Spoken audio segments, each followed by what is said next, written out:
everyone. Greetings. Happy Monday. Welcome to the Steve Deace Show here live and on demand on Blaze TV, radio, and podcast with Todd Erzin and Aaron McIntyre. I am Steve Deace, and we are brought to you by our friends over at Angel Studios. Their new film, Brave the Dark, hit theaters this weekend. Had a chance to see this film myself. It's a really good redemption story from the studio that brought you Sound of Freedom, the true story of Nate Williams, who witnessed a horrific nightmare as a child. And then what do you ultimately do to overcome those demons? And thankfully, one man of faith who just so happens to be his teacher invests in him and makes a change in his life. If you want to see this inspiring story, it's in theaters now. Get your tickets today at angel.com/Steve.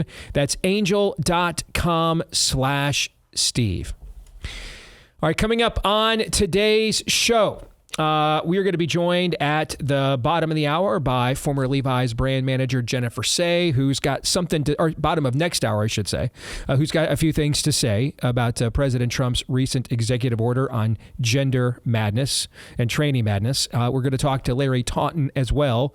Is he back from Davos, Todd, or is he still there? He's joining us live from Italy. From Italy now. Okay. He is kind of your right-wing world traveler, basically. And he was just in Davos for the World Economic Forum, where apparently they had the SADs. And we will get an update. we will get an update. And if anybody deserves the SADs, it is they. And we will get an update from Larry on that at the bottom of this hour. Next hour, I'm going to take about 15, 20 minutes and then let Todd and Aaron respond on y'all's behalf. And I'm going to use a fantastic piece by our friend and colleague Daniel Horowitz has over at The Blaze right now, blowing up the canard of birthright citizenship. And there's another court opinion that is absolutely devastating from the 80s called Plyler versus Doe. And if you're wondering where the idea that illegal aliens were entitled to all kinds of public benefits comes from, it comes from that precedent. And that thing needs to be overturned every bit as much as Roe v. Wade did. It's kind of the Roe v. Wade of this particular issue. What has transpired on the immigration issue, but there's the world before Plyler versus Doe, and that's kind of the world that Daniel's going to go into with a lot of court precedent that we'll be talking about next hour. And then there's the post-Plyler versus Doe era. All right, so that is a heinous precedent that has to be overturned and should be. We should be seeing the Trump DOJ and people aligned across the country should be looking at opportunities to challenge that precedent and have it overturned at the Supreme Court. So we'll get into all that with you, me, Daniel, and his writings, and Todd and Aaron coming up in the next hour of the show. But let's kick it off as we always do with Aaron's rundown of what happened while we were away.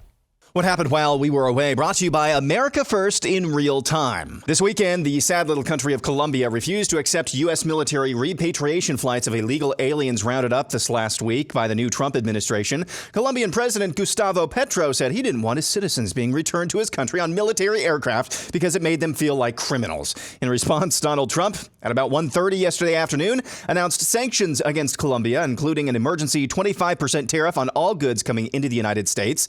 In 1 week, Trump said the tariffs would be raised to 50%, a travel ban and immediate visa revocations on Colombian government officials and all allies and supporters, and other measures as well. Less than a half hour later after that announcement, Colombia announced they would not only start accepting repatriation flights, they'd send their own aircraft to help. Colombian President Petro then proceeded to crash out on social media, going on a lengthy screed on a post on X, talking about how he didn't even want to visit the United States anyway because it's boring, how Donald Trump is going to, quote, wipe out the human species because of greed, before saying in the very next sentence he'd like to have a glass of bourbon with Trump despite the fact he has stomach inflammation, and saying that he too will enact a tariff on all imported goods from the United States into Colombia. Colombia accounts for less than 1% of all U.S. exports. Later on in the evening, the White House confirmed a total capitulation from the Colombian government, including the acceptance of U.S. military aircraft for repatriation flights, and Petro even reposted the White House's announcement. That's what America First looks like. And this is too. On CBS News' Face the Nation yesterday, Vice President J.D. Vance completely annihilated anchor Margaret Brennan on the issue of vetting would-be immigrants. Frankly, my dear, I don't give a damn. Whoops, wrong clip. Well, Margaret, I don't agree that all these immigrants or all these refugees have been properly vetted. In fact, we know that there are cases of people who allegedly were properly vetted and then were literally planning terrorist attacks on our country. That happened during the campaign, if you may remember. So clearly not all of these foreign nationals have been properly vetted. But there are 30,000 people in the pipeline Afghan refugees. But my primary Do you stand by concern it? as the vice president, Margaret, is to look after the American people. And now that we know that we have vetting problems with a lot of these refugee programs, we absolutely cannot unleash thousands of unvetted people into our country. These people it's are not vetted. good. These people are vetted. Just like the guy who planned a terrorist attack in Oklahoma a few months ago, he was allegedly properly vetted, and many people in the media and the Democratic Party said that he was properly vetted. Clearly he wasn't.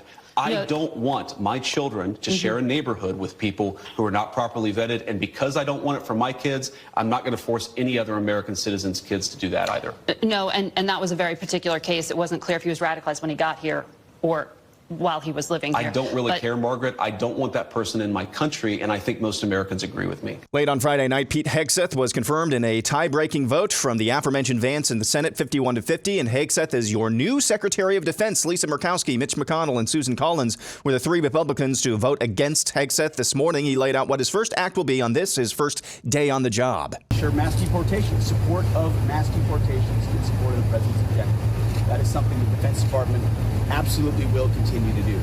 And today, there are more executive orders coming that we fully support on removing DEI inside the Pentagon, reinstating troops who were pushed out because of COVID mandates. As the U.S. military deploys to the southern border czar Tom Homan had some strong words for the Pope over his claim Trump's deportation program is, quote, a disgrace. Well, let me give a message to the Pope. I'm a lifelong Catholic. I was born Catholic.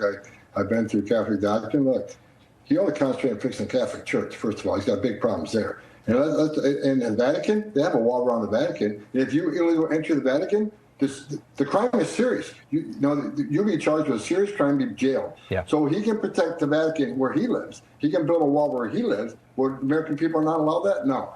Securing the border saves lives. He needs to understand that. When we secure the border, when less people come, less women get raped by the cartel, less children die in the river, less Americans die from fentanyl overdoses. He ought to stick to the Catholic Church and fix that. That's a mess. Trump over the weekend fired the inspectors general from more than a dozen federal agencies in a Friday night purge. Check out this incredible headline from Politico.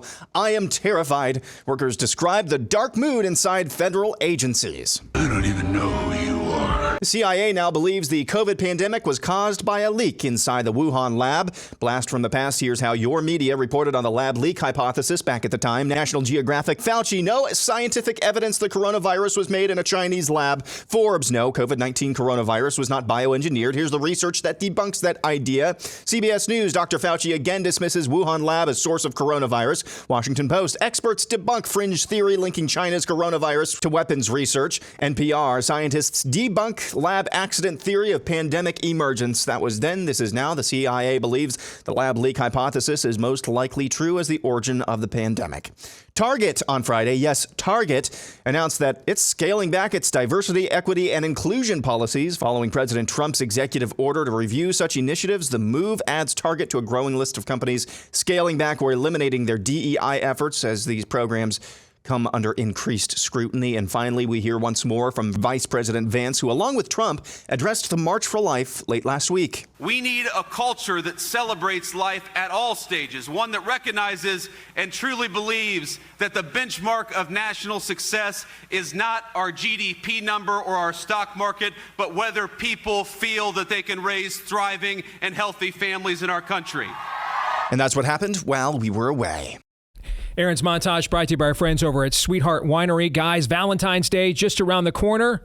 Finding the perfect gift isn't always easy, but this year we've got something that'll make it simple, special, and unforgettable for the both of you. It's Valentine's wine from Sweetheart Winery in Loveland, Colorado, the Sweetheart City, where the tradition of mailing Valentine's Day cards was first made world famous. And the winemakers at Sweetheart have put together two of their most romantic wines you'll find anywhere. First, a rich, bold Alexander Valley, California Cabernet Sauvignon, which is the signature Valentine's wine, full of deep flavors, velvety smoothness. And then there's the, help pronounce it for me again, Todd, because I always forget. How's it pronounced? Pinot Noir. Yes, that's the one that I tried. Holy crap, was it good. From the Santa Cruz Mountains on the Pacific Coast, one of the very finest in the country. Like I told you the last time we talked about Sweetheart Winery, I had to make myself stop drinking it. It was so good. All right. And they don't just stop there. Every order comes with a handwritten love note crafted with care by one of their wine ambassadors on a beautiful card. I've seen some of the samples of these. They are really, really nice. They look first class all the way. I mean, one of the people that owns this company used to own a wedding business, so they take this kind of stuff very, very seriously. So order now at sweetheartwinery.com/love. Use the code DACE for 15% off your order. Again, that's sweetheartwinery.com/love. Code DACE for 15% off. Sweetheartwinery.com, code DACE, or sweetheartwinery.com/love, code DACE for 15% off. All right, let's get to the montage. And man, there's a lot I could say about this montage too, but it's rare that there's a lot I could say about a montage positively. You know, I get paid to communicate for a living. Some people apparently, they pay me fairly well. Some people apparently think I'm pretty good at it. Sean Ryan put out on X this morning, name or in 2 words, your thoughts on how 2025 has gone thus far. I sat there and looked at his X post for like 10 minutes and I could not come up with 2 words. It is, it's like the skies have parted. It's here comes the sun. I mean, it's incredible. I mean, the messaging terminator, J.D. Vance, is back again. By the way, let me throw this out there right now before we go into the rest of this. Is it possible? No, let me start here. Let me assert a premise. You guys tell me if you second it or not. Okay? Ending the Mexico City policy of promoting and funding abortions abroad. Okay? Ending as much taxpayer-funded abortion that they control directly on the executive branch. What is it? The 23 pro-life pardons that were given out. Okay? It's not just that Trump addressed the March for Life, but what he said. Okay? Continuing, doubling, tripling down, proud to overturn Roe. Yes. The tranny language in the executive order that mentions that biological life begins at conception. Mm-hmm. Okay. J.D. Vance directly addressing the March for Life over the weekend. Proposition. Can I get a second? That in its first week, the Trump administration is at least as pro-life as it was throughout the course of its first term. It's at least reset the board to where policy was in the country at the end of his first term from a pro-life perspective.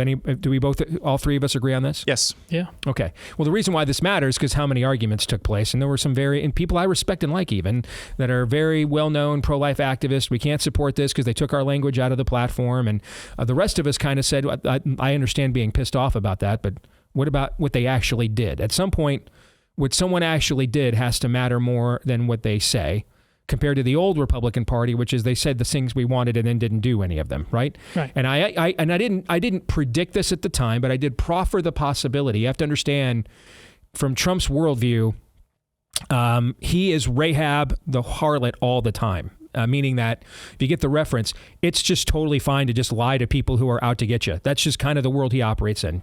And like it or not, I'm not the Holy Spirit. I cannot change Donald Trump. But we all proffer that Trump is totally fine just saying things that are flat out not true to people that he views as opposed to his interest or out to get him or what he believes in. Yeah. And it's just not even like a second thought. It's almost reflexive, right? So I said many times last year, it's entirely possible that they're just saying whatever they think needs to be said to win. And we don't know that. That's why you know a tree by its fruit. Well, knowing what we know now, is it entirely possible they were just lying and BSing the entire time last year when they were pretending to like water down their pro-life language and take it out of the platform? Remember the gal that sat in your chair before you? Our old friend Rebecca Maxwell, our first producer, she got on Fox News, national TV during a Trump town hall in Iowa, right? And he looked right at her and said, well, we got to win elections. Is it because she's devoutly pro-life, right? So is it possible that this entire thing was just really meant to just take away a radioactive talking point from them off the table from the very beginning? Definitely. Aaron? For sure.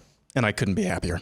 This is why, in the end, okay, The Lord gave us a standard, and it's not by their perfectly worded party platform. You will know them, and it's not by the confessions of the heretics nowadays do. But it was only 5 or 10 years ago. If you went to just about any heretical church's website online, they did not just say, we're the crazy lesbian cat ladies who don't believe the gospel ministers. They didn't put that. They do now. They are literally just shouting the heresy like they're abortions now. But as recently as maybe 10 years ago, they did not put that stuff on their websites. And everybody's website looked like, in their confessions and beliefs, looked like, a proper catechesis. It looked like they got it directly. They took it directly from the Didache, if not the New Testament writings themselves. Right? Okay. So you have a standard, and you're just going to have to. It's funny. I have to sometimes teach people who are the most devout Christians in our practice to actually follow Christianity. But the standard biblically for determining someone's true beliefs is not what they say, not what they feel, but what they do. You know a tree by its words. You know a tree by its dictates. You know a tree by its pronouncements. You know a tree by its fruit. Works are kind of important. They are very important, indeed. Yes. So I thought it was instructive to reset that, since that was an ongoing dialogue and diatribe and argument and discussion throughout most of last year within our little sphere of influence and circle of friends.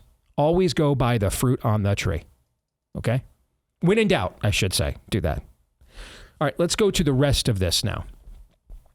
We have to, I think, address the Lab Leak story. It was, can you believe it, Todd, 4 years ago at this time that you and I were in the midst of writing Fauci and Bargain. Yeah. We finished the book around the end of January, and we had no idea that it was going to go viral. We had no idea it was going to be the #1 best-selling book in the United States of America twice, regardless of genre, #1 overall on Amazon twice. We had no idea.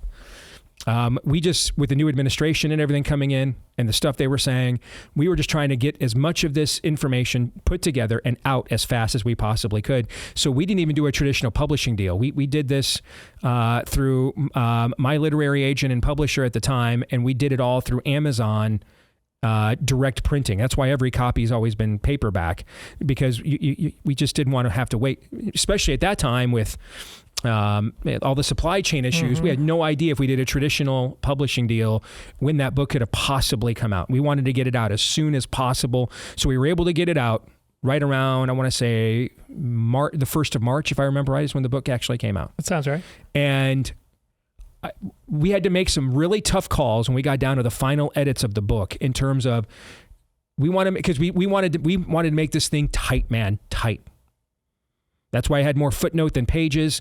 There were many things we suspected were true or anticipated were happen that we were like, we have to leave this on the cutting room floor. We cannot outkick our coverage. We can't, because if we get one thing wrong, the whole thing will be discredited, right? We kept having those conversations down the stretch of finalizing this book, right? And one of the things, we got to the end and you were like, we've got to do something about the origin of the virus. And I was very skittish about that because everything was getting censored. And I thought it was entirely possible if we did that, Amazon might not even place the book. And so was opening that door worth everything else the book was going to expose, because it could potentially have us censored completely at that time.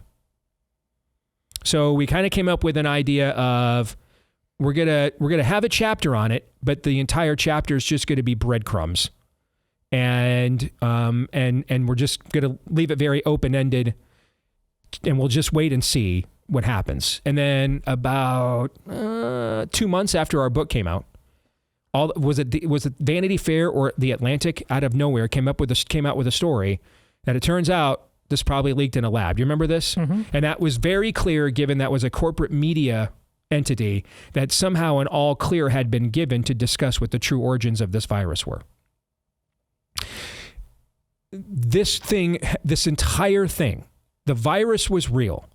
The consequences it caused were real. Although the consequences that the supposed the treatments and antidotes caused were worse than the virus, and it's not even close. But the narrative of everything we were sold from the very beginning was a scam. The entire thing was a lie. It really was and truly was a scamdemic. And as you sit and see the Wall Street Journal come up with editorial boards writing op-eds today saying we can't possibly let RFK Jr. become Secretary of HHS because we can't hold pharmaceutical manufacturers accountable for the products they manufacture. Not just them. There's people on the right coming out pretty aggressively. National Review. Correct. Come out against it. Others. Yeah. This is... If at this point in time, I saw we've now said it's okay to call him a friend, but our friend and colleague Oran McIntyre, I saw over the weekend, he made the point, hey, listen, look how they could have done, the Biden people could have been doing these deportations and border protection. They just didn't want to. Yes. They wanted an invasion. When I mentioned Plyler versus Doe earlier and why it's so key to overturn that, because that's where the taxpayer-funded benefits for illegals comes from. Just to connect those two dots, let me do a little math for you. There are some, depending on how many people, anywhere between 8 to 20 million illegals, you believe that the Biden administration allowed in the last 4 years. If you take that to the 20 million, okay, they would have to arrest, the Trump administration would have to arrest and deport 8,000 illegals a day for the next 4 years. 8,000 illegals a day. I mean, Selena Gomez is wetting her drawers because we're arresting 500 a day. We would have to arrest and deport if it was 20 million and then just deconstruct the number from there. We would have to arrest and deport 8,000 illegal aliens a day. There's no way we could do that. Even if the desire was there, we would not have the manpower to do it. And frankly, we would probably then start getting to the ratio of is this frankly a police force that people like us even want to establish, even to do what we want, for fear that it might be used against us later on? You see what I'm saying? Mm-hmm. And this is why you've got to overturn Plyler versus Doe, because you're not going to get to all of them with enforcement. So you have to then take away the main reason they're here, which is what? The benefits. So that they'll self-deport, they'll just leave. There's no value in being here anymore. It's a point of diminishing returns. The odds are going up. You'll be found and deported and arrested anyway. Not to mention, you're not loafing off the American people anymore. And so now that we're seeing the Trump administration move on immigration, you are seeing just how feckless and treacherous on purpose the Biden administration was, right? Yeah. Let's take that exact same principle now and apply it to this issue. By all means. Of COVID and everything that we learned. If you are still simping, and if you're not the least bit self-aware, if you're not somewhat, listen, I'm not where Todd is at on this, at least not yet, but I am certainly You're getting there, baby. I'm certainly not, let's just rubber stamp absolutely everything. No way. If you haven't reassessed your position on things, and you're not even to the point of, we're not going to let mass injections happen to people ever again, where the people doing the injecting are not accountable for what they're injecting, for what the injection is whatsoever. If you can't at least get to that point after the last few years, then you simply can't be trusted on really any moral or ethical quandary comprehensively moving forward. Agreed. You're just lost. You are lost to the spirit of the age. I don't care how many subscribers you have. I don't care how many awards you've won. You are lost to the spirit of the age. If you're not even at the point of, I think after Pfizer and Moderna made trillions of dollars, I think it's okay maybe if they bought some liability insurance with that money and we redistributed some of it to the liability insurance industry. If you can't even get to that point, then you're just gone. Your conscience is seared. You have fallen wholly and completely to what Todd calls the magical power of vaccines. You're in a flat out cult, just a flat out cult. One you've either been bought off to join or that your heart and mind has joined. Either way, cult nevertheless it is. We used to ask this question during COVID a lot. What's the benign, innocent explanation for this, and that, right? and there never was one, what's the benign, innocent explanation someone would, at this point, would not want manufacturers held accountable for the product they manufacture? What would that be? Ask Mike Pence, because he's against this too. Yeah, there is no answer. And Mike Pence, by the way, a fairly good rule of thumb is to see where he's at on something and go the opposite way. Mr. Furrowed Brow.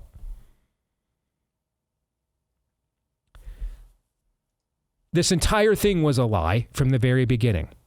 The virus was created because people like Anthony Fauci and others were funding research in cooperation with the Chinese government to try to come up with a preemptive vaccine for the next SARS or MERS level event. And this is why they had the sequencing to this virus so fast. This is why they were able to warp speed vaccines, because the alpha, this is also why the virus began mutating so fast after the vaccine was introduced. The alpha strain of the virus was the vaccine they were trying to make. What was leaked out of that lab? The only debate is what were the reasons it was leaked. Was it leaked because the Chi-Coms were under serious social unrest in Shanghai and in Hong Kong, and they're facing a trade war with the United States? So they leaked it to reset the board of their hegemony in the world? Was it just that level of malfeasance? Is it a bioweapon intentionally? The only debate is why the leak occurred. There is no debate about the source of this. The vaccine is the virus, and the virus is the vaccine. The alpha strain of the vaccine is the virus that we were all exposed to. This was their attempt to think they could preemptively fix the world. They could minority report immunology. That's what it was.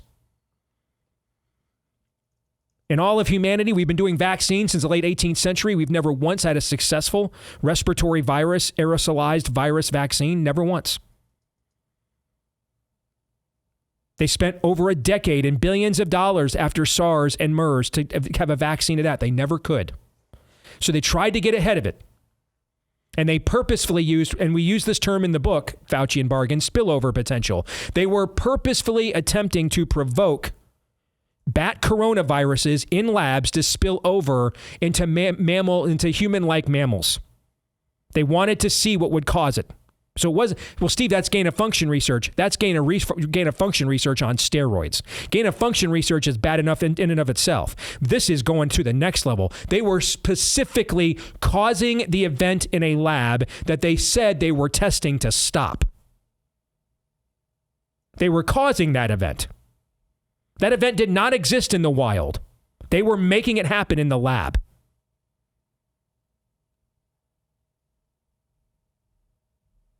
This is why the vaccines were leaky. This is why the vaccines shed. This is why they're not perfect vaccines. This is why they don't inoculate, because they were always the beta of the alpha of the original virus, which they concocted in a crime against humanity.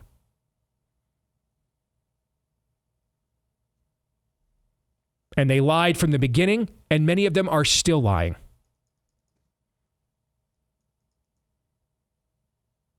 Gentlemen, your thoughts? Obviously, I love that. I'm just going to apply it to much of the rest of the montage. We have no time for lies and liars.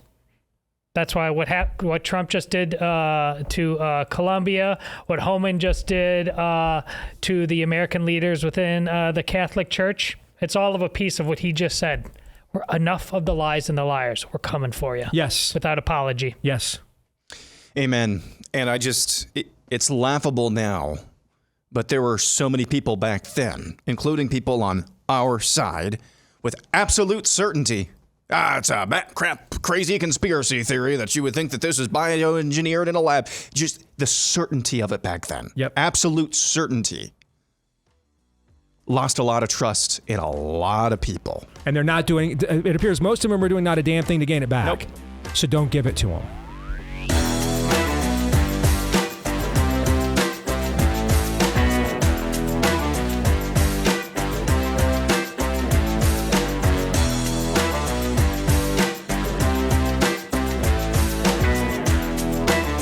Well, I know the temptation right now is just to grab the tub o' corn and enjoy the daily show. I loved your tweet talking about what in the world could Trump do in a second week after the first week we had, and you had the Lord of the Rings gift. What about second breakfast? Yeah. Yes, I liked that quite a bit. All right, but I know that's what a lot of us are thinking right now, but actually this is the perfect time to make sure you're prepared. I know it seems like right now the other side's got nothing, but as you're going to find out here in a few minutes, they still met in Davos last week. All right, they're still there. So who knows what they have prepared. I think I might actually know, and that's a show we're going to do next week. I think I do know what the next thing might be, but that'll be a show we'll do next week that I know, Todd, you are greatly looking forward to. But for now, all right, make sure you're prepared with our friends at My Patriot Supply. I went from just talking about them to becoming a customer when I saw what happened in Western Carolina last fall. And I just picked up the phone, man, and I'm like, actually, don't do that nowadays. Just send an email. Hey, man, I'm in. I got like everything. All right, so you can get the 3-week emergency food kit right now. That's breakfast, lunch, dinner, even drinks and snacks. The full complement of the 2,000 plus calories that you need just in case that could never happen here. Happens where you are. All right. Make sure you've got that peace of mind, especially since it stays good for up to 25 years as well. And you'll get a big discount and free shipping when you get it from my landing page at preparewithdeace.com. That's preparewithdeace.com. That's where you want to go and get the big discount and free shipping when you go to preparewithdeace.com. Well, he's kind of, I guess, just become the rights world traveler. And he joins us now here on the show. Good to see our old friend Larry Taunton yet again. Brother, how are you? What's the latest with you? I'm doing very well. How about you, Steve? I hear that you are there in Italy right now. I know that you visited the World Economic Forum last week there in Davos. The word we got here stateside, Larry, is they had a big case of the SADs, but you saw them up close and personal. So what did you see from the elites and our would-be betters? Yeah, well, Steve, that's probably an accurate depiction of what's going on in Davos. Just for your listeners who might not know what I do there, you have a number of news organizations who go and who all take their film crews and who are there as journalists. I go as a WEFer, and that's what they refer to themselves as, WEFers. And voluntarily, they gave themselves that brand. When you and I were in school, we beat those kids up that called themselves things like that, Larry, and the teachers wanted us to, just so everybody understands that. But anyway, go ahead. Well, yes. It's not what I would want to call myself, but it's what they call themselves. And so even our elites suck, Larry. This is the dumbest time. The best we had fascists, we had Nazis, we had Huns. Okay, now we've got WEFers. We have WEFers. It's pretty funny, Steve, because as I'm walking around pretending just to be one of them, my backpack, which is a old military backpack, I pull off my American flag, and there are no WEF flags, so I just stick on there a United Nations flag, and they just automatically let me into absolutely everything, and I walk in every building just like I own it. And given the fact that there are over 115 billionaires that attend, for all the people know who stand at the door, I do own it. So I sit and I listen to what they have to say, and a good part of the mood here this year was it was like Trump was there, even though he wasn't there. Now, he did appear via video conference on Thursday, the day before the WEF ended. But yeah, you could definitely feel that it had affected the mood there. And that is because they all know that the globalist agenda is imperiled. I'm sure they didn't sit there every day of the event and say, guys, this is the last one. We're just taking the L. I'm sure they did not do that, right? So there had to be some discussions or conversations about what the counter to all of this is. Was that discussed at all in what you attended, Larry? Yeah, sort of. They openly admitted. In fact, when this is over, I'll see if I can send it to you. They openly admitted that this is a setback for them. I mean, the word "us" was used. We have lost is the way that it was put. As for what comes next, now I was intrigued by what you said at the intro of this particular segment, that you think you know what's coming next. And I do want to hear what you think that is. But I think they're very aware that Trump is not only, not a globalist, he is an anti-globalist. Now, I thought there were some strong mischaracterizations of Trump's remarks to the World Economic Forum. He, some have characterized it as a beatdown and, this kind of thing. Trump was very presidential, and I thought he was quite measured in what he had to say. Now, he was very firm in stating what his agenda was, but he really went out of his way to be quite deferential and complimentary of many of the people there. And more than that, he said he plans to attend next year. So I don't think this will be the last World Economic Forum meeting in Davos. What would he hope to accomplish by attending that? I think it's wise on Trump's part. My guess is, if I were an advisor, I would tell him to go. You would? Okay. I would, because, there's two approaches here, Steve. One is that he can do what he just did to Colombia, which worked quite well. But when we're talking about G7 nations, that's not going to be quite as effective. I think he should seek to have influence. I think he should seek to do what he does best, which is make deals. And I think he can win a lot of people over. For that to be true would mean then you don't believe that a lot of these people are actual true believers in this. They're not. Who's the transhumanist philosopher guy that? Yuval Noah Harari. Thank you, Yuval Harari. Yeah, that he's not a Harariite. So you're saying that you don't believe, after going to this for a few years, that a lot of this is really just a social club, or it's the only thing that you check a box as a billionaire, you come in and you schmooze. You don't think that a lot of these people are actually Harariites. Is that what you're saying? Yeah, that is what I'm saying. I think let's just take, for instance, this year of the G7 nations, the only one that was represented this year was the outgoing president of Germany. So the chancellor of Germany. So, they already, it seemed to me, were losing a little steam. And that has to do with the fact that Trump won, and that he won in a landslide, and that the inauguration was the same week as the World Economic Forum. But I think you have three tiers, Steve, at the WEF. That is, three tiers of attendees. You have the ideologues, as I like to call them on my show, ideologues, the idiots, who are at the top, who are total devotees. So the Klaus Schwabs, the Yuval Hararis, there's that Precisely. Group. Okay. Who are total devotees to what they're doing.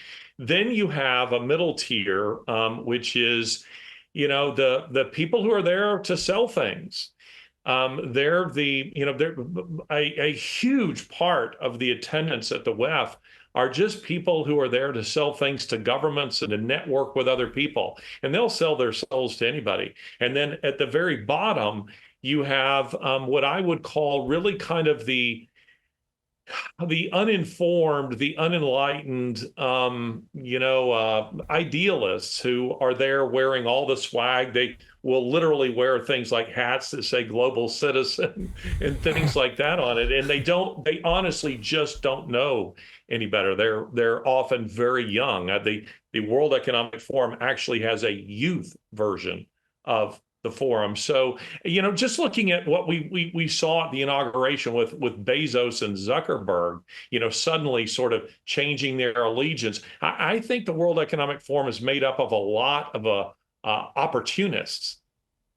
Why not just, if they're on their last legs, from an ascendancy standpoint anyway, and you have the amount of mandate that Trump has, why not just start an alternative and give people incentives to join that, and just let the old wineskins there just kind of dry up and rot and go to hell? Well, I certainly would have no problem with that. And Steve, we could found one right away. I would be very much in favor of that. But I didn't say that it's on its last legs. I meant from an ascendancy standpoint, that it clearly has tapered off. It's the ascendancy of the last few years is what I was talking about. I think it could resurge at any moment. Yep. But I think of this a little bit. You're a football fan. I'm a football fan. The Ohio State Notre Dame game. I mean, you got to keep your foot on the pedal for both halves of the game. And I think right now the Trump administration, the anti-globalists, it's great to be enjoying what's happening right now. But we'd be very foolish to assume that these people are not 100% committed. That is, the ones that at the very top aren't totally committed to what their program is. And it's a godless, fundamentally anti-human program. And it's important that people understand that. For all of the language that they use at the World Economic Forum, in fact, the World Economic Forum slogan is improving the state of the world. It isn't really about people. What did you see this time that was different from previous iterations, other than daubers being down?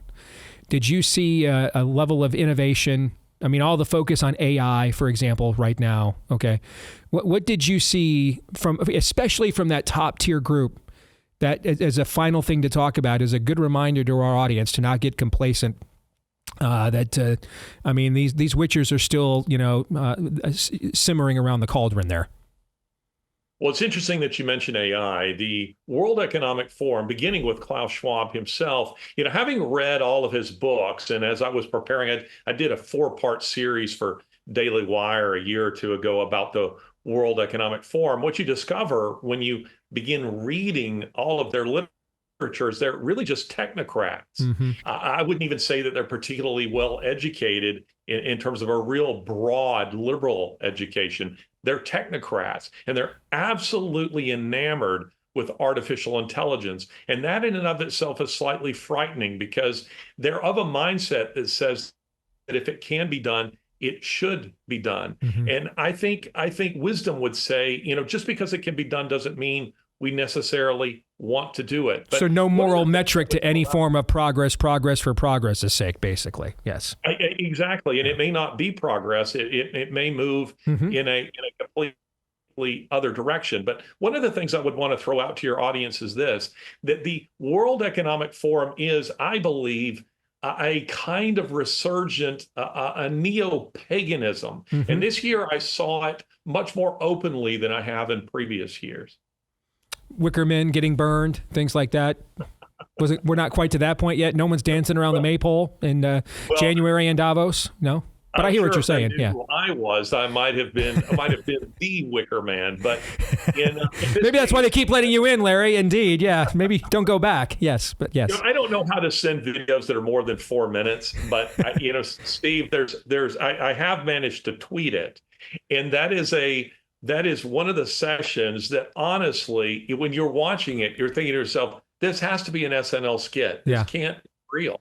And a woman walks out on stage and you hear frogs and this kind of stuff in the background. And the entire time she's speaking, she's telling the audience to close their eyes and to imagine they're on a journey together.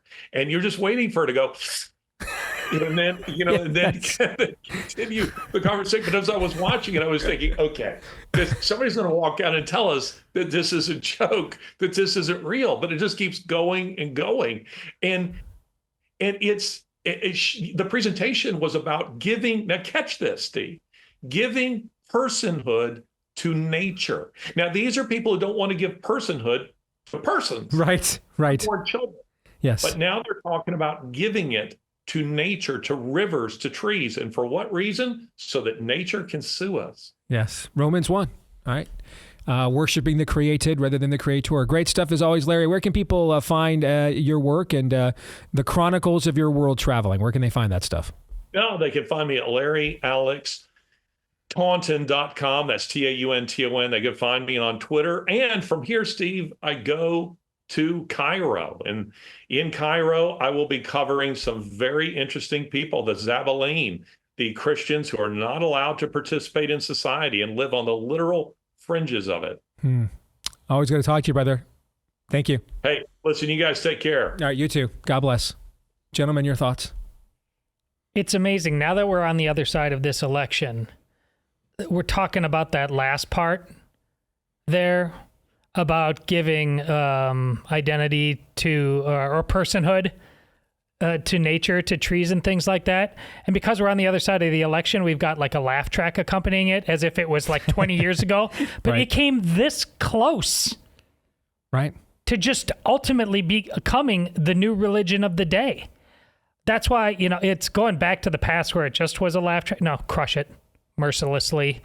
Make it go away. Don't try to co-opt the WEF, in my estimation, for your own ends. Use this as an inroad to end it. Aaron? Amen. Yeah, because these people are still serious. That's the worst part of all. And so, yeah, it feels like that's another world now. That was our world about 3 months ago, heading towards that world. On a very slim but different timeline, we are talking about some very, very, very diametrically different things from what we are right now. So, are we going to redeem the time? Or as optimistic as we should be, and I think that's part of a winner's mentality, but as optimistic as we should be, what are we going to do with that? What are we going to do with that? Because these people aren't going away anytime soon. No, and there'll always be, there's nothing new under the sun. Okay? So, again, someone will always rule, something will always be worshipped. Even the Wefers cannot escape the desire to worship. Something's always going to be worshipped, okay? And if we're going to get rid of Christianity, that gives you only two options. In our era, the only two options are Islam or paganism. And within paganism, there'll be all kinds of different iterations.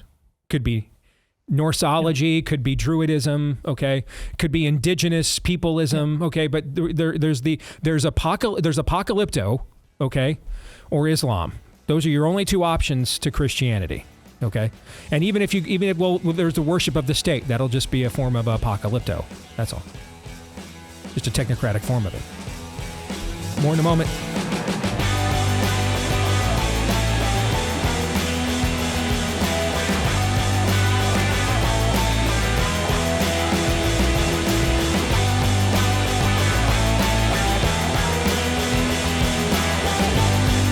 And we are back with Hour 2, live and on demand on Blaze TV, radio, and podcast. I'm Steve Deace with Aaron McIntyre and Todd Erzin, and you can let us know who you are and what you think about what we think via the stevedeace.com inbox by emailing us, steve@stevedeace.com, DEACE, steve@stevedeace.com. You can also like me, like Steve Deace, like me, please. Please like me, please. On Facebook, me, we, and Gab. You can follow me at Steve Deace Show on X, Instagram, and TikTok. You can also, please, if you wouldn't mind, subscribe to our new YouTube channel as we're starting to get that going again after all the censorship from telling you things like the virus leaked from a lab that they told us we couldn't tell you years ago. We paid a hefty penalty for that, being heavily censored on the largest video search engine platform on planet Earth. All right, so we're trying to start all over again. You can help us to do that by subscribing to our new YouTube channel at Deace Show on YouTube. Again, that's at Deace Show on YouTube. And then if you love the podcast, we love you. Please, if you wouldn't mind showing your love for us with a 5-star review wherever you podcast from. And thank you if you've done that already. You can also hit follow on iTunes, subscribe everywhere else, and that'll make sure that every time we do a new podcast episode, it shows up right there in your podcast feed. And we appreciate all of you that have done that for us as well. And then all of you, too, that have given so graciously to Preborn and their outstanding ministry. Your partnership with our fans here at the Blaze with Preborn, that marriage has probably saved tens of thousands of babies. And over the course of the history of its ministry, Preborn has ended up saving hundreds of thousands. And a ministry like Preborn is even more important now, that essentially every mailbox in America just about is a potential abortion clinic. So the good news is Planned Parenthoods are closing all over the country. And we have like the lowest number of them we've like ever had in modern times. The bad news is the so-called abortion pill is a majority of the abortions, and you can get it through the mail in most places. So this makes the battle to save mommies and their babies, because it's not just the life of the baby we're trying to save here, the soul of the mama, frankly. It makes the battle for mommies and babies even more personal than it was before. And preborn makes that personal connection. They confront moms personally with an ultrasound so they hear their baby's heartbeat and realize that's not their own, that's another person. And then when mom turns away from the temptation to murder her child, they're there with the grace as well, because that mom now needs help, hope, support. They offer that both prenatal, postnatal, sometimes up to 2 years after the baby's born. All of this free of charge to both the mom and her baby, although none of it is actually free. And that's where we come in. You want to make that donation today, tax-deductible donation to a worthy cause at preborn.com/Steve. That's preborn.com/Steve. Again, preborn.com/Steve. So I want to spend this segment talking about a key ideological battle that we are having in the country right now. And of course, since we're a biblical worldview show, before we get to Daniel's outstanding legal and political analysis of the question, I want to make sure we address this from a biblical worldview standpoint. There is absolutely no precedent in the Word of God whatsoever for allowing an unlawful invasion of your land. In fact, I'm doing the Bible in a year again this year. My hope is now, I did it for the 7th time last year. My hope is I'll just do this every year for the rest of my life now, every January. And I'm in the Pentateuch right now, first 5 books of the Bible. And God is in the process now in Leviticus, Numbers, Deuteronomy. He is establishing a nation for himself. So we kind of get an idea of what some of God's policy priorities happen to be, right? Real high priority is placed on cultural cohesion, border security, very high priority, in fact. And this lasts well into the scriptures in the book of Nehemiah, when the Jews are allowed to return back to the Holy Land after being dispersed from there for their idolatry in the valley of Ben Hinnom, or the place Jeremiah calls Topeth, which is literally an ancient Hebrew word for hell. And that's when they went down into the valley and cast their babies into the fire for the demon Molech. We did an entire homiletic on this in our movie Nefarious, for example. So they're allowed back, and they begin again just letting an unlawful invasion of their borders. They lose cultural cohesion. They're marrying people that are not assimilated into their culture. And what does Nehemiah do? Has all the people deported that they intermarried with. Yeah, we're not doing that again. It has a mass deportation, in fact. So on this issue, whether it's the evangelical study table, which is the forerunner to a woke invasion of evangelicalism from the likes of Russell Moore and David French and et al., or this current pope, who doesn't even believe in his own exegesis. Otherwise, he would tell the entire armed guard, is that the Swiss Guard? Is that what it's called, right? Mm-hmm. He would tell the entire Swiss Guard to disarm, knock down the walls around Vatican City and let everybody in. He doesn't even believe in his own exegesis. This is typical elitism. Rules for thee, but not for me. Laws for thee, but not for me. Well, yes, absolutely. I mean, let's have all the bleeding hearts we can till they start landing in Martha's Vineyard or at Vatican City, and then suddenly they got to go. There is no biblical precedent whatsoever. Well, Steve, the Word of God says to be kind to the alien and sojourner in your land. Agreed. What does the word sojourner mean? A passer through, someone on a journey. Does not mean permanent squatter. What does the term alien mean? Foreigner, someone that doesn't belong in your land. Doesn't mean squatter. Doesn't mean permanent resident. Doesn't mean that at all. It's not what it meant. And in fact, in the one nation God set up unto himself, you were allowed to immigrate. You were. But full assimilation was demanded. What does full assimilation mean? Well, you see this in the book of Ruth. Okay. A lot of us quote this at our weddings. My wife had it quoted at our wedding. Your people will be my people. Your God will be my God. It's an oft quoted verse at weddings. Well, what does that mean? Well, Ruth is a Moabitess. What does that mean? It means she is descended from the people of Moab. Sodom and Gomorrah are literally nuclear striked from heaven, smelted for their immorality and debauchery. A small group of people are allowed to leave, and it's Abraham's family line through, remind me, cousin Lot, right? Was Lot his cousin? Nephew. Was it nephew? Okay. Yes. Lot has 2 daughters. They are convinced this is the end of the world because Sodom and Gomorrah was home and all they've ever known. So they're convinced there's no men left to carry on their family line, so they get dad drunk one night and they take turns letting him impregnate them. There are 2 civilizations of people that come out of this debauchery. One of them, a country called Moab, or the Moabites.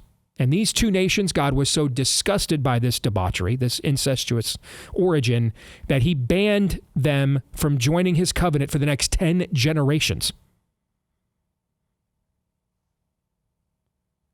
Well, you fast forward about 10 generations or so, and there's this Moabitess named Ruth. And she's a widow now. And she gets hooked up with her mother-in-law, Naomi, and heads to the Holy Land. She is a convert. She is a convert. This is what it means to assimilate. It means down to religious conversion. I mean, my goodness, we can't, you're a Nazi fascist bigot if you want immigrants nowadays to assimilate to the Constitution. Could you imagine if we held up like the 10 Commandments and a basic ecumenical Sunday School 101 of Judeo-Christian morals and ethics and said, this is also a requirement to become a citizen? Can you imagine the wailing and gnashing of teeth that would occur? I can. You know what? I would like to imagine it. In fact, let's do it and be legends. Let's do it and be legends. All right? But that was the level of assimilation. Ruth has to become a Jew. She has to convert. Now, being a female, she's not looking at circumcision at around age 25. But nevertheless, she's got to leave her life behind. She has to convert. Boundary stones could not be moved. Assimilation had to be full and complete down to religious belief. When there's too much diversity and inclusion, there's mass deportations to protect the cultural heritage. This is right in the scriptures. I'm not making any of this up. This is also why our immigration policies in the West, since Western civilization is just a nice, big, fancy academic term for Christendom, mirrored those things for hundreds, those principles for hundreds of years. This is why we had the term illegal alien in our own legal parlance, and we still do, by the way. Once we're done bringing back gay and retard, can we bring back illegal? In fact, let's bring back illegal alien first. All in favor? Aye. Aye. The ayes have it. Illegal alien fully restored. That's what they are. Hence the term.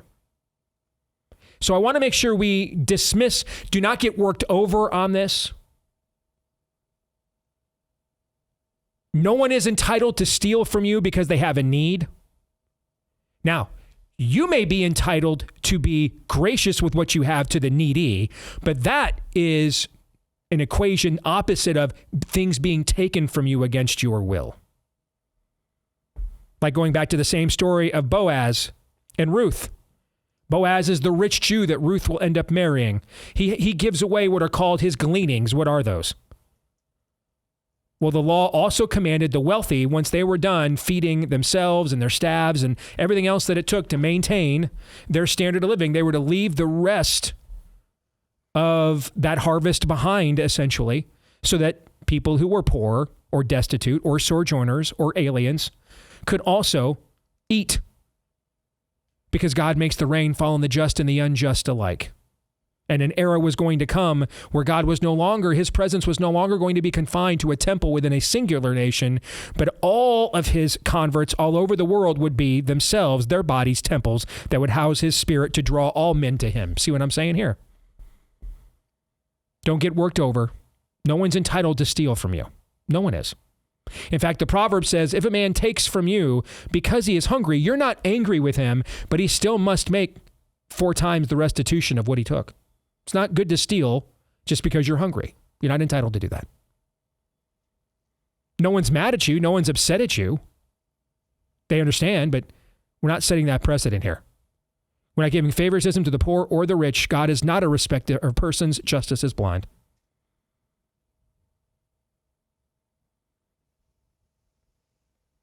So if you don't give yourself the theological permission to actually follow a biblical worldview on immigration. Listen, when I first started doing this for a living, I was completely worked over on this issue. And then I just felt this complete conviction. I got to start studying what the Word of God really says. Am I right about this? Nope. I had to change what I thought. Here's a little tip on the dope rhyme. When you and the Word of God disagree, admit you're wrong 100% of the time. 100%. Without fail, admit you're wrong. Or you can maintain your opinion, and you'll go to hell for that. Everyone in hell had one thing in common. They all had an opinion, and they felt very strongly about it, all the way to the end. And they are welcome to those opinions now, all the way to the end. So I had to change. I had to see that, this is Marxism. This isn't compassion. And that a God who would spare not even his own son, he actually determines what compassion is, not us. Any questions on that now before we get to the policy aspect of things? Anything you think I need to further clarify, address, etc.? Just quick rule of thumb here. Do not allow empathy on any level to be weaponized against you. There's just somebody, Republicans against MAGA, a picture of allegedly, who knows when this picture was taken, where this picture was taken, what this picture even of, it's of a crying child. Christians okay with this? The subtext being that this was a child being deported. Here's what your response should be over the next 4 years. Just like J.D. Vance, I don't really care, Margaret. So do not allow your empathy to be weaponized against you. You can't trust the people. Now listen, if a child comes up to your door crying, that's not the same thing as receiving emotional manipulation from people and entities that have proven. Go back to the lab conversation. They don't have your best interest you cannot trust them. And they don't have that kid's best interest at heart either. These are Sanballats and Tobias, and these are the two pagans these are the kinds of people that show up every time Nehemiah tries to rebuild the walls. Don't come down from the wall, period. And on that front, since some of that emotional manipulation is already being thrust forward by the USCCB, the United States Council of Catholic Bishops, let me just say that in God's providential timing, the entire Bible is read through over a 3-year cycle within the Catholic Church. And yesterday at Mass, I kid you not, the Old Testament reading. That's incredible. That is providential timing. Nehemiah. Yes. And just so you know, Old Testament and New Testament is paired. Order being restored by Nehemiah. Mm-hmm. The reading it's paired to is the first chapter of Luke, where he's talking to Theophilus, which isn't necessarily an actual person, but lover of God, lover of God's wisdom. And he's telling him order is being restored through Jesus Christ. So, folks, is there a gray area in this discussion of immigration? Sure. Of course. Are we at fault as Americans for not standing opposed, doing our duty for a long time? And should we let the blame fall on everybody else other than ourselves? Absolutely not. But don't be a sucker. Gray area is what to do with people in their second or third generations that have been here and permitted to be here. That's where your gray area is. Gray area is not maybe 20 million people have been let into this country in the last 4 years unlawfully. There's no gray area there. None. And by the way, how did Nehemiah restore order? Got rid of the heretics, returned to the worship and obedience to God's word. Just went through mass deportations. Just went through this passage on Thursday. Yes, that's I mean, Nehemiah. Can you imagine MSNBC doing a verse-by-verse study of the book of Nehemiah? They're all you think they're anti-Semites now. That's the Jew they'd really hate. So let's get to the legalities of this. And I want to take us back to the Senator Jacob Howard of Michigan, who wrote, one of the people anyway, who wrote the 14th Amendment. So the 13th, 14th, and 15th Amendments were crafted together. They were essentially a package. Someone actually sent me a note over the weekend. Well, Steve, they weren't ratified all at once, and so you want to protect your integrity by not calling them a package. I just thought. It's called a job. Acquire one. If you have that level of time, okay? Oh my God. Protect your integrity. All right. They were literally called the Reconstruction Amendments because these were the amendments that were going to hold the South accountable to the Civil War that had just been won. What did it mean now? What was going to be expected of the states now that the Union was not going to dissolve? What was going to be expected of the states now here post-Reconstruction? There was a great amount of fear that southern states, the Confederate states, would attempt to do an end run around what Washington had done by just saying, well, we don't have to enforce that here. We don't have to do that here. And so the 13th, 14th, and 15th Amendments are passed. And the 14th specifically is meant to take the 5th Amendment in the Bill of Rights. No person shall be denied life, liberty, or property without due process of law. That's why it mirrors that exact language. But it is meant now to have the states say, this applies to you too, not just the federal government. This applies to you too. In particular, there was a great fear that southern states would say, since slaves were not citizens, we can have a de facto form of slavery by not recognizing their descendants as citizens. Can't pass that citizenship on when you're not one yourself. And so the 14th Amendment was meant to say, no, the Equal Protection Clause of the 5th Amendment that is meant to bind the federal government to that also binds all of the states. You have to honor this individually as well. You cannot get around this. Now, there was concern about the wording of this at the time. And could this mean, therefore, that anybody born, they literally debated this in the 1860s and 70s. Does this mean that anybody born here under any conditions is a citizen? And in fact, this was the argument the Confederate states were making against this amendment to stop it from passing. So one of the writers, Senator Jacob Howard from the state of Michigan, this is in the Senate record.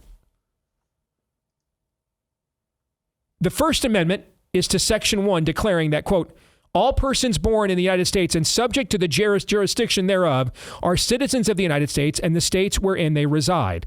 I do not propose to say anything on that subject except that the question of citizenship has been so fully discussed in this body as to not need any further elucidation. I was talking to my pastor yesterday. We're getting ready to open a new building later this year because we're grown out to the gills at our church. And so we were kind of just going back and forth about, what would we love a perspective to be, the core mission that calls us back so we don't lose our salt here in this new building. And I said to him, we don't have to keep reasserting we're going to preach the gospel. That's the expected thing here. I mean, if we can't get that, then what are we even doing here? That's what Jacob Howard is saying. We've discussed this all so much. I don't remember when Oron said in our show Friday, it's pretty vague. It's vague. He's right. It's vague to us because of what we've done to it through precedents like Plyler versus Doe. It was not vague to them. And Senator Howard is saying, we now know what all this stuff means. We don't have to do this all anymore. So I want to address a very specific question. The amendment which I have offered is simply declaratory of what I regard as the law of the land already, that every person born within the limits of the United States and subject to the jurisdiction thereof is by virtue of natural law and national law a citizen of the United States. This will not, of course, include persons born in the United States who are foreigners, aliens, who belong to the families of ambassadors or foreign ministers accredited to the government of the United States, but will include every other class of persons. That's in the Senate record from Senator Howard's testimony in and of itself. It settles the great question. I guess it didn't. It settles the great question of citizenship and removes all doubt as to what persons are or are not citizens of the United States. I mean, it seems pretty clear to me. Everybody born within the jurisdiction of the United States that's born on the soil of the United States is a U.S. citizen. And so since the U.S. government are the ones who brought the slaves here, they didn't swim across the ocean. We purchased them and brought them here under our jurisdiction. Therefore, their descendants are citizens. Which brings me to Daniel's piece. And Daniel asks, great piece over at The Blaze. You want to check it out. The legal case against Anchor Baby Citizenship Revisited. Daniel asks, do we as a society hold the inviolable right to control our sovereignty and through our elected representatives prevent individuals from asserting immigration and citizen rights against our will? Or do foreign nationals and governments possess the authority to assert jurisdiction in our country, obtaining citizenship and its accompanying rights without recourse for our citizens to oppose it, even prospectively? Those are the key questions before us as we navigate our journey as a nation state. That's exactly right. Daniel goes on to cite in this piece numerous precedents. This isn't the first time the language of the 14th Amendment was adjudicated. It was adjudicated for 100 years, well over 100 years, in numerous precedents prior to Plyler versus Doe. And in every single one of these precedents, the Supreme Court upheld the original language. Someone had to be subject to the jurisdiction of the United States. Here's a case.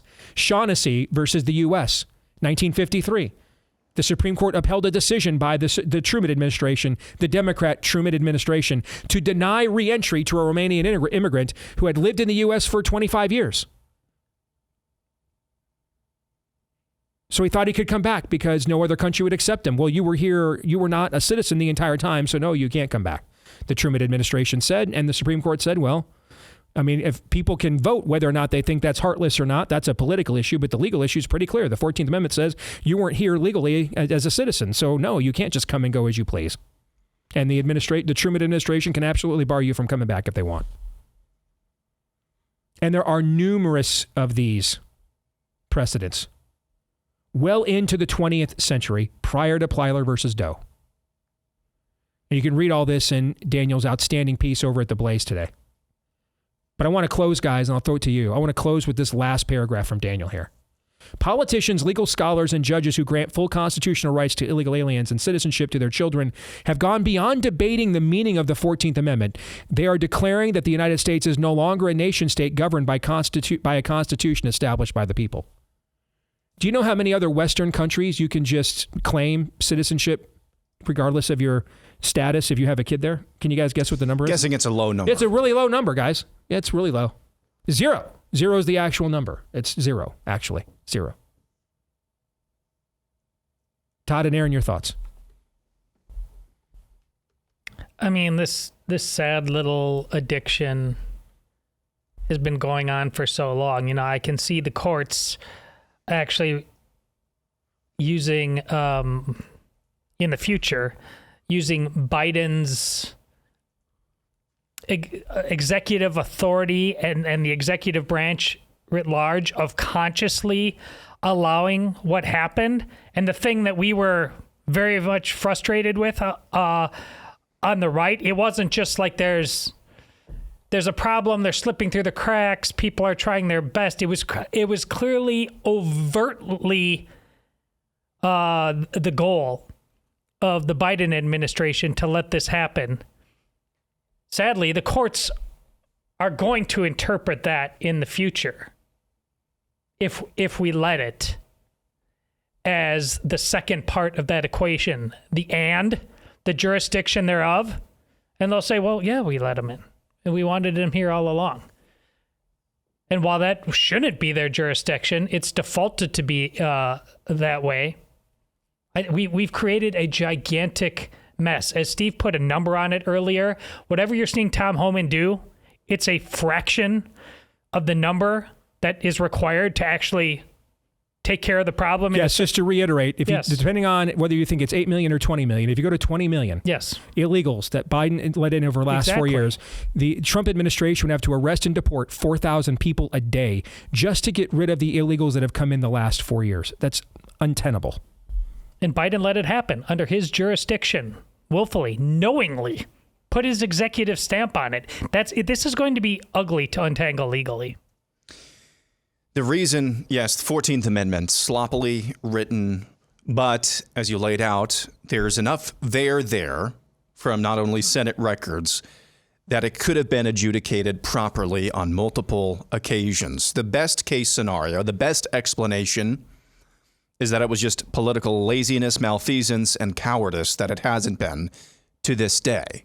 So what's it going to take then for this to actually be adjudicated properly? An equal and opposite reaction. Yes. Mm-hmm. That's what it's going to take. That's why, the 666th District Court in Babylon, they may strike down Trump's executive order on the 14th Amendment and birthright citizenship. But it is a long overdue and absolutely, I don't know how I can make this a superlative more than this. It is an absolutely necessary argument to be injected into the discourse here. It's long overdue. It may be a legal battle, and that tells you that's a sad commentary about the state of our judicial system. It might be a long battle to actually get this adjudicated properly, but I'm glad we're starting to get there, because where we were before was just complete chaos and, again, at best, malfeasance. Well said, both of you. Again, guys, check out outstanding piece from our friend and colleague Daniel Horowitz over at The Blaze, where he goes into a lot more legal precedent on this. And I mean, we didn't adjudicate birthright citizenship for 100 years, like we have since the 1980s, since Plyler versus Doe. Plyler versus Doe was the case that said you have to provide education to illegal aliens at taxpayer expense. That was then broadened to basically every welfare state benefit. And since then, all these things have been interpreted differently from that point. So we need legislation that challenges Plyler in order to overturn that precedent, because there's just no way we could arrest 4,000 people a day. Even if we wanted to, we couldn't do it. More in a moment.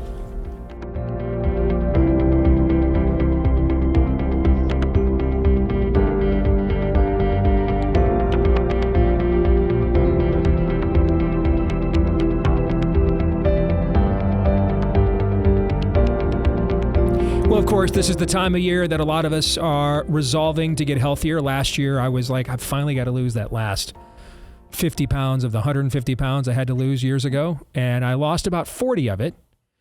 And so this year, I'm trying to lose the final 10, and I'm going to make myself lose even more than that just to punish myself for not getting the full 50. But one key thing you'll learn if you try to lose that weight is you need to know and control your metabolism and understand how your body operates. One thing that can maybe help you to that end, our friends over at Lumen. All right. Lumen gives you a personalized nutrition plan for the day based on your metabolic measurements. How does it get that? Well, you breathe into your little Lumen device before and after workouts, before and after meals, first thing in the morning. So you know exactly what's going on in your body in real time. And Lumen measures all of that. Are you burning carbs? Are you burning fat? And it makes a big difference in terms of the results that you're going to get, because you're going to find, hey, you know what? This kind of lifestyle is better for me, gets me the results I want compared to another kind of lifestyle that might be better for somebody else. All right. We're all uniquely and wonderfully made. We're not machines. We're human beings, right? So there are certain metrics that work for everybody, but not that they don't necessarily work themselves out the same way for everybody. All right. So take the next step on improving your health with Lumen. Go to lumen.me/Steve, Lumen, lumen.me/Steve. Get 20% off your Lumen today. That's Lumen, Lumen, lumen.me/Steve for 20% off at lumen.me/Steve. Well, Jennifer Say is someone who they came after because she had something to say about the war on gender and femininity in our culture. She was a successful corporate executive at Levi's and ended up paying a pretty steep price for speaking out. But as we found out when we had her on at the end of last year, she's been fighting back and also introducing her own brand and things along that nature with her expertise to uphold just simple biological truth that every generation of human beings took for granted, regardless of their belief systems. So I think she's uniquely qualified to give us her thoughts on the executive order on gender and gender madness that President Trump issued in his first week in office last week. And so, Jennifer, Happy New Year to you. Good to see you again. How are you? I'm good. Happy New Year to you. Exciting to hear about your continued get healthy journey. I'm on my own, so good luck to you. Well, you start realizing now we're having grandkids, right? And so even like the little things, like little Autumn was down on the floor in the family room at family dinner last night, and so can I easily hop off the chair and down on the floor to play with her and come back, or am I going to throw my back at every time? Right. You start thinking about things like that at my age now, right? We're probably close to the same age, so I hear you, but absolutely. My own resolution and one we did from the brand is to work out and speak out more. I think one of the things, I think you and I talked about this last time I was on is, even for those that are outspoken, it's still hard. One, it's nice to get encouragement from people to keep going, but you have to sort of steel yourself every day for the onslaught because it just keeps coming. And, for me personally, I'm vowing to have more one-on-one conversations in my community because I think those really move the needle. I would be curious. We had a friend of ours was on the show last hour, and he was just over in Davos for the World Economic Forum, and he goes every year. Okay, and he basically just goes as as just a right winger to observe them and just walks in and out and just takes notes. And awesome. And he believes that it's really only a certain top tier of individuals over there that really believe in like this Yuval Harari transhumanist pagan neo-paganism, that a lot of this is really just billionaires who they were told this is the club you had to belong to. And then beneath them are a lot of young people who have the right ideals. They just don't understand how the real world actually operates. And so he actually thinks someone like a President Trump, if he went and spoke there next year, could actually influence a lot of people beyond this top tier. I'm wondering, when it comes to the gender madness, do you think the same paradigm may apply? Meaning, how many people in the corporate boardrooms really believe that someone can just, there's 67 genders and who, in fact, the rest of them are even unknowable. We actually don't know how many there are, for it's just a construct. How many of them are just like, well, this is the way the trade winds are going and my DEI consultant told me we had to do this? How many of them, have maybe a right to be idealistic but are just misguided? Do you think the same thing applies here, or are we dealing with far more hardened but true believers in this, Jennifer? No, I would say almost zero fully believe in this. I spent many, many years, much more than a decade in executive conference rooms, not just at the place that I worked, but on various boards. None of them believe it. It's all a marketing ploy. That's all it ever was. They believed that they needed to do these things and say these things to make their brands relevant, to not get canceled, to not get boycotted, to not get all of these things. And so they made all these pledges, which started aggressively in the summer of 2020. With the BLM riots and everything that was happening in the streets. And that's when they started making pledges to, hire a chief diversity officer and increase the percentage. I mean, they may have been doing these things quietly in the background, but they pronounced it in the summer of 2020. And they were terrified that if they didn't do it, they would get canceled. Their brands would get canceled. They would get canceled. So this was all one big marketing strategy. That's all it ever was. These CEOs value, first and foremost, money, profitability for the company, which results in bonuses for them. And they do want to be liked. And it's of note that, you used to be able to garner some degree of respect for just being very successful and rich.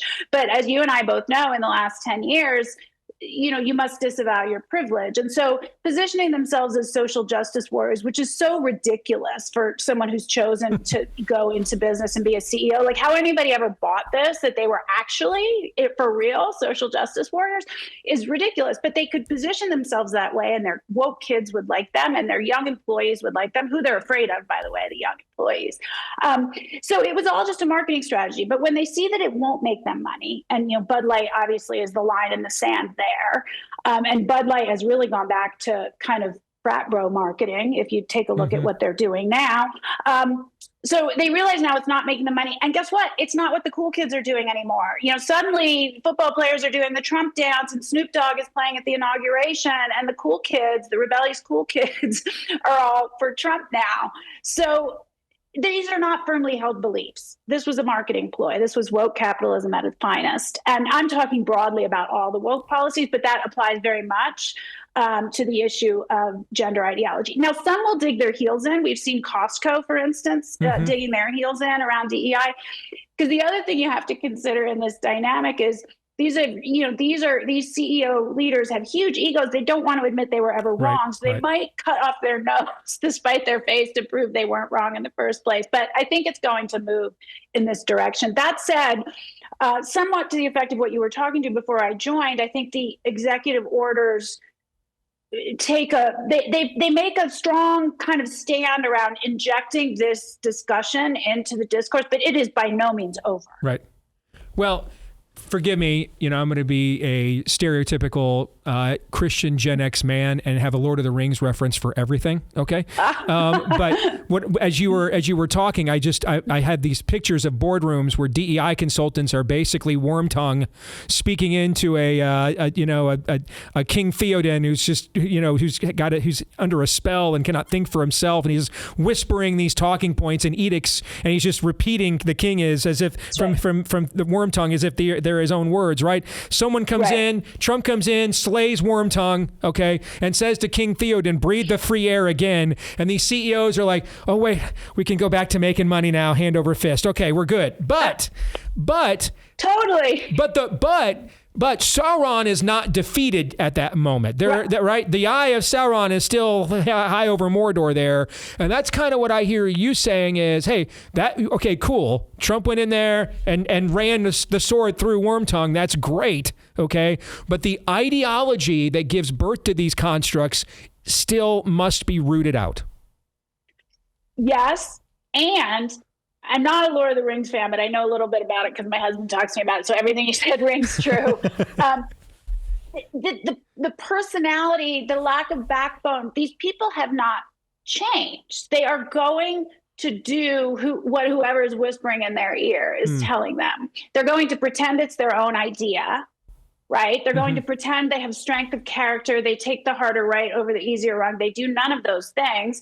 And you can bet on it that those on the opposite side of this issue, organizations like Human Rights Campaign, HRC, they're going to double down and continue trying to influence these organizations. So we have to, what I keep saying is we have to wrest the culture back with the equal force that it has been taken from us for the last 10 years or so. And we cannot stop. So can we talk about the executive order for a second? The absolutely. one pertaining to, so I'm sure you've talked about it on your show, but as almost everybody knows, Trump signed how many executive orders within the first few hours of assuming office? And one of them was to basically establish that sex is indeed binary, which it's so crazy that you would need an executive order to do this. It's like having an executive order to say that the sky is blue and water is wet and cats aren't dogs, but here's where we are.